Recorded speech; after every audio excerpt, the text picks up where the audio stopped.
existem 613 mitzvot, e elas se ramificam em mais e mais. Mas 10 mandamentos são muito falados sobre os 10 mandamentos, são muito conhecidos. Na verdade, também os 10 mandamentos têm algo especial neles. Na verdade, não é tudo, de fato não são tudo. Os 10 mandamentos não resume toda a Torá, mas em certo aspecto sim. Eles são a origem de todos os outros mandamentos. Se a gente vai procurar de todos os mandamentos da Torá, as origens dele, onde eles, antes de se ramificarem, onde eles estão, vão chegar em 10 mandamentos. Os 10 mandamentos que as pessoas conhecem e falam deles. Tem pessoas que falam, olha, eu não cumpro a Torá, mas os 10 mandamentos eu cumpro. Aí você pergunta para ele, vamos ver, o que você faz? Não roubo, não mato, o que mais? Você sabe os 10 mandamentos? Alguém sabe os 10 mandamentos? Vamos ver, por exemplo, o primeiro mandamento, Loie, Anochi Hashem Elokecha, eu sou o eterno teu Deus. Eu sou o eterno teu Deus, inclui a fé em Hashem, a crença em Deus que criou e mantém toda essa criação e que tudo depende dele. Loie, que não terá outros deuses para você. Ou seja, qualquer proibição de idolatria. Também, uma coisa que muitas pessoas falam, eles chamam Deus de outra coisa e acreditam nesse outro Deus, isso também é idolatria. Não terá outros deuses. Eu sou o Deus que criou o mundo e mantém todo mundo, não tem nada fora eu.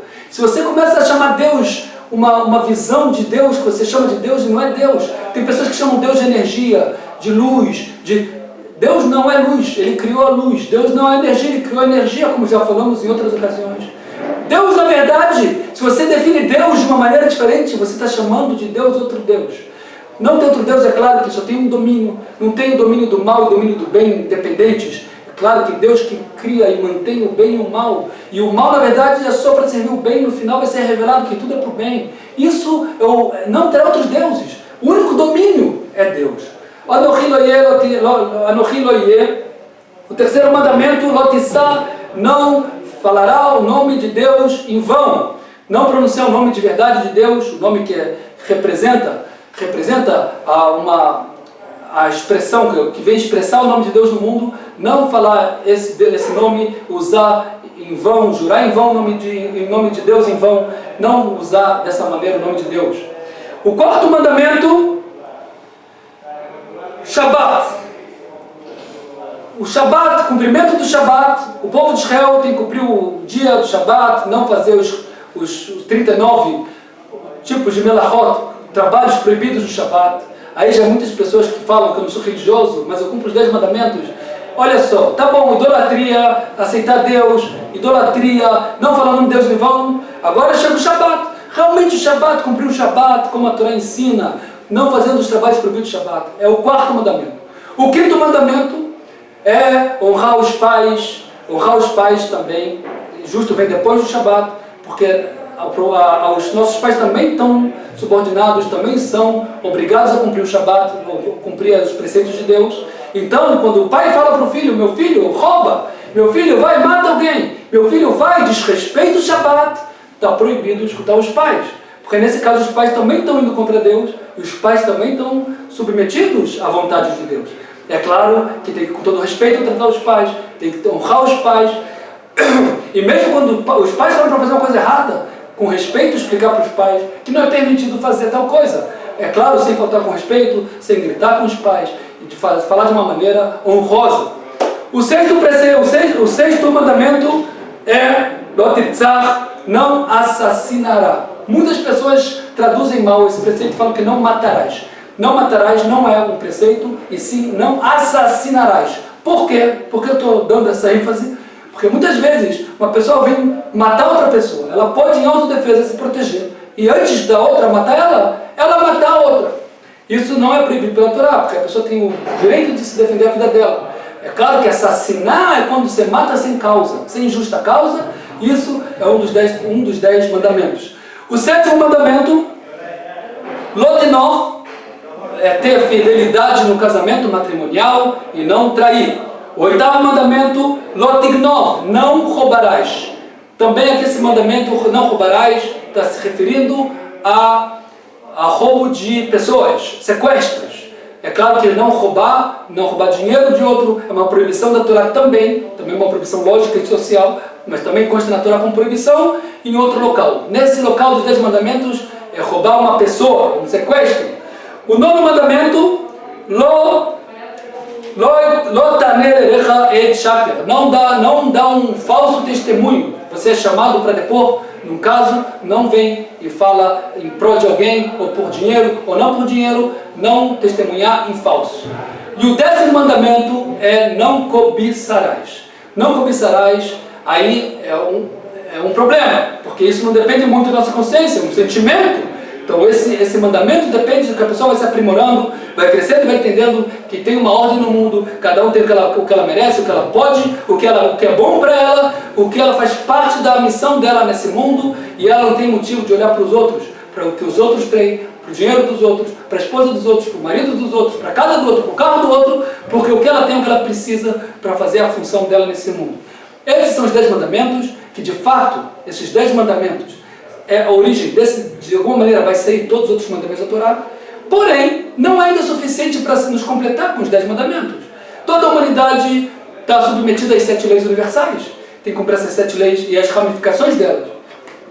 E os integrantes do povo de Israel estão subordinados a 613 mitzvot. É claro que nem todas hoje são propícias, são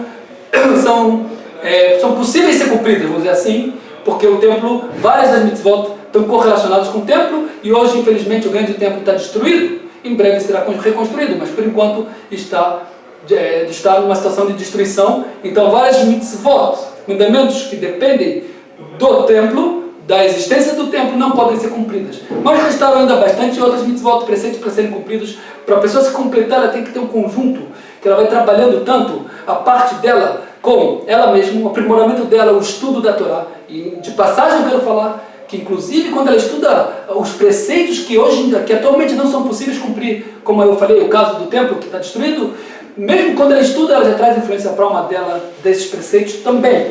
Então, o fato do aprimoramento pessoal, do estudo e do aperfeiçoamento do pessoal dele com ele mesmo, e também o lado de como se preocupar com os outros, de ajudar, de ter bom senso e de estar sempre atencioso, estar sempre à disposição de ajudar as pessoas. Esse é o segundo plano de trabalho. E o terceiro plano, já falamos, o nosso com nós mesmos, os nossos com nossos amigos e os nossos com o próprio Deus, que seria a parte das rezas, de reflexões e de proximidade com quem nos colocou e nos mantém no mundo. São os 3 pontos que a pessoa tem que estar se completando. E nisso inclui as 613 mitzvot, que a pessoa tem que estar cumprindo para se complementar. E é claro que não é suficiente os 10 mandamentos, por mais que muitas pessoas pensam que cumprem os 10 mandamentos, essas que falam, pelo menos eu cumpro os 10 mandamentos, saibam que é muito pouco provável que ela está cumprindo como precisa os 10 mandamentos. Para terminar, eu quero fazer uma pergunta, deixar uma pergunta no ar, ou talvez eu vou até responder ela. Por que o Brit Milá? O Brit Milá, todo mundo, várias pessoas me perguntaram isso. O Brit Milá é uma mitzvah que todo o povo de Israel praticamente cumpre até hoje, na longa diáspora que a gente viveu. Nas situações de perseguições, deram a vida para cumprir o Brit Milá, a circuncisão. A circuncisão, como coisa natural, é um pacto entre o Criador e o povo de Israel. Quem entra nesse pacto, ele entra nessa aliança, ele capta toda essa influência que vem desde Abraão Avinu, desde a entrega da Torá, e até hoje segue nessa corrente que vai seguindo e vai seguindo. Ele se entra e se conecta. Porque o Brit Milá não faz parte dos 10 mandamentos. É um mandamento que todo mundo cumpre, todo mundo conhece, praticamente todo mundo cumpre. Nem todo mundo, infelizmente, nem todo judeu cumpre, mas todo mundo conhece e dá muita importância para ele, entende a importância dele, gravado no corpo, pacto com o Criador. Por que ele não faz parte dos 10 mandamentos? A resposta para isso, eu vou já transmitir para vocês. Eu li no Torá de Moshe, no livro chamado Torá de Moshe. Ele explica que, na verdade, o pacto com Hashem, esse do Brit Milá, é uma demonstração que a pessoa está querendo, por própria vontade, fazer parte do exército de Hashem. Ela quer fazer parte desse povo escolhido. Ela quer fazer parte desse tema todo que a gente está falando, dessa função que existe no mundo. Então ele se submete à vontade de Hashem. Antes disso, nem começa os mandamentos. Essa é uma maneira de encarar a situação, de como vir e se enquadrar nessa situação do povo de Israel. Então ela tem que vir com o Brit Milá. Isso ainda seria a preparação, seria ainda uma condição para a pessoa poder chegar e receber o resto do trabalho que ela tem. Primeiro ela tem que falar, olha, estou contigo, é o Brito Milá, estou contigo. Depois que eu estou contigo, olha só o mérito que a gente tem, que função importante que a gente tem, que felicidade é fazer parte de algo tão especial, tão importante, tão impressionante, que seria uma conexão sobrenatural com quem criou essa maravilha toda que a gente vive. Tudo de bom.